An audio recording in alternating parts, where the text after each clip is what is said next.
தென்னாட்டுடைய சிவனை போற்றி எந்நாட்டவர்க்கும் இறைவா போற்றி என்று தென்னாட்டிலே தோன்றிய அந்த அகஸ்தியன் தான் துருவ நட்சத்திரமாக இன்றும் வாழ்ந்து கொண்டிருக்கின்றான், வளர்ந்து கொண்டிருக்கின்றான். அந்த துருவ நட்சத்திரத்தினுடைய அருளை இந்த பூமியில் இருக்கக்கூடிய எந்த நாட்டவரும் பெற முடியும்.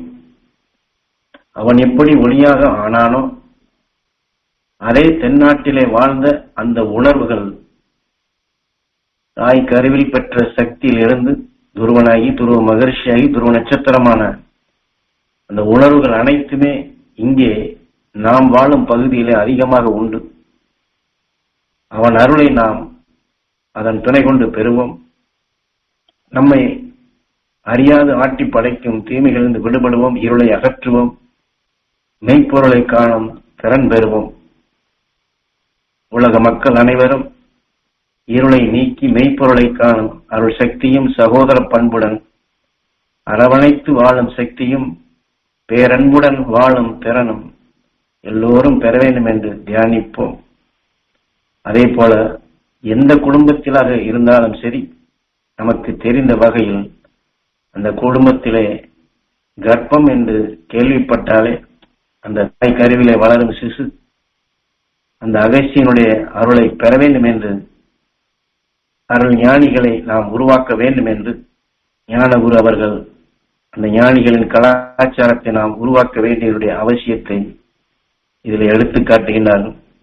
அந்த குடும்பத்தாரம் கூடுமான வரை அந்த 10 மாதம் பொறுமையாக இருந்து செழிப்போ சங்கடமோ இது போன்ற மற்ற இருளான உணர்வுகளை எண்ணாதபடி மகிழ்ச்சியான உணர்வு கொண்டு எங்கள் குடும்பத்திலே அந்த ஞானி உருவாகின்றான், அவன் இந்த குடும்பத்தை காப்பான், ஊரை காப்பான், உலகை காப்பான் என்று இந்த உயர்ந்த உணர்வு கொண்டு நாம் எண்ண வேண்டும்.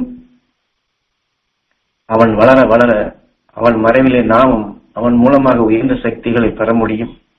என்றால் ஞானகுரு இதை உணர்த்திவிட்டு, இதையெல்லாம் மாமகர்ஷி ஈஸ்வராய குருதேவர் எமக்கு இதை உணர்த்தி காடு மேடெல்லாம் அலையும்படி செய்து இயற்கையின் உண்மை நிலைகளை அறியும்படி செய்தார். ஆக அப்படி அறிந்து பெற்ற ஆற்றல் மிக்க சக்திகளைத்தான் நீங்கள் வாழக்கூடிய, நீங்கள் இருக்கக்கூடிய, நீங்கள் குடியிருக்கக்கூடிய உங்கள் இல்லத்தில் அமர்ந்த இடத்திலிருந்து அத்தனை ஆற்றலையும் பெற முடியும். காடு மேடெல்லாம் அலைந்து தெரிந்து பெற்ற அந்த பேருண்மைகளை, சிரமங்கள் பட்டு உணர்ந்த அந்த நிலைகளை நீங்கள் இருந்த இடத்திலிருந்தே பெற முடியும். உங்கள் வீட்டிலேயே இது போன்ற ஞான குழந்தைகளை உருவாக்க முடியும் என்று சொல்லுகின்றார்.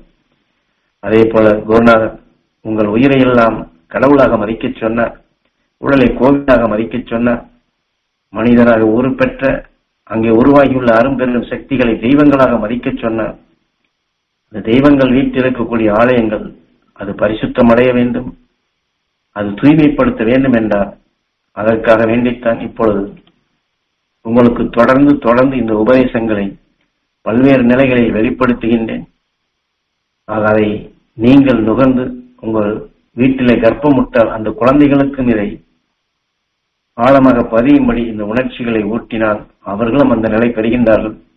அதைத்தான் குருநாதர் இங்கே சுட்டிக்காட்டி, நீ இதை போன்று செயல்படுத்தும் பொழுது நீ உபதேசிக்கும் உணர்வை கேட்கும் அனைவரும் புனித நிலை பெறுகின்றார்கள். அவர்கள் ஆலயத்தை பரிசுத்தப்படுத்தும் நிலையை நீ செயல்படுத்த வேண்டும் என்றார் ஈஸ்வரப்பட்டர். ஆக அந்த உணர்வு, அந்த மகிழ்ச்சியான நிலைகள் அவர்கள் அதை நுகர்ந்து வெளிப்படுத்தும் பொழுது அந்த பேரருள் பல கோடியாக அந்த ஆற்றலாக பெருகும். அதற்காக வேண்டி விண்ணிலிருந்து வரும் எதையுமே பேரொழியாக மாற்றிக்கொண்டிருக்கும் அந்த துருவ நட்சத்திரத்தின் பேரருள் பேருடைய அனைவரையும் பெறச் செய்ய வேண்டும், அனைவரையும் ஞானிகளாக உருவாக்க வேண்டும், ஞான குழந்தைகளை உருவாக்க வேண்டும். அதைத்தான் இங்கே குருநாதரிட்ட கட்டளைப்படி நாம் செய்து கொண்டிருக்கின்றோம் என்று குரு உணர்த்தி, எம்முடைய உபதேசங்கள் உங்களுக்கு அதற்கு பயன்படும், உங்கள் உயிரான ஈசனுக்கு அது நல் உணர்வாக ஊட்டப்படும், அபிஷேகமாக அது அமைகின்றது, உங்கள் உடலான சிவனுக்கு நல்ல அமுதாக கிடைக்கின்றது. ஆகவே அருளை பெறுவோம், மெய்ப்பொருளை காண்போம், பிறவியில்லா நிலையை அனைவரும் அடைவோம்.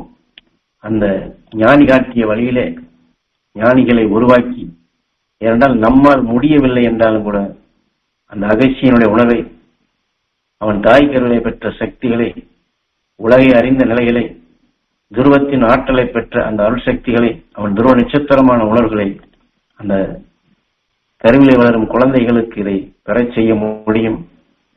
அந்த அகசியன் எப்படி இருளை நீக்கி ஒளி என்ற உணர்வை ஊட்டினானோ அதை நம் குடும்பத்திலே வளரும் அந்த கருவுற்ற குழந்தைகளுக்கு இதை பெறச் செய்ய வேண்டும்.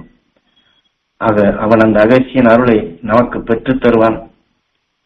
அந்த முழுமையான நிலை பெறுவான்.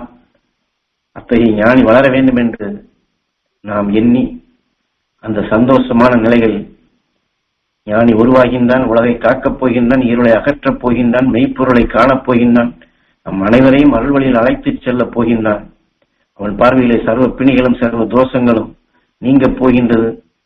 அத்தகைய ஞான குழந்தை எங்கள் குடும்பத்திலே ரிஷி தோன்றப் போகிறான் என்று எண்ணி பாருங்கள் என்று குரு சொல்லிவிட்டு, இப்பொழுது சொன்ன இந்த அருள் வாக்குகளை நீங்கள் சொல்லி கேட்கக்கூடிய உங்கள் குடும்பத்திலாக இருந்தாலும் சரி, உறவினர்களாக இருந்தாலும் சரி, உங்கள் சொல் அவர்களை கேட்பார்கள்.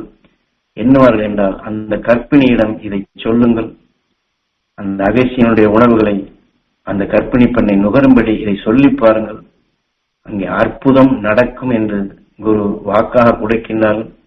ஆகவே மாமகர்ஷி ஈஸ்வராய குருவிட்ட கட்டளைப்படி ஒவ்வொரு உயிரையும் நான் கடவுளாக மதிக்கின்றேன், உலகை ஆலயமாக மதிக்கின்றேன்.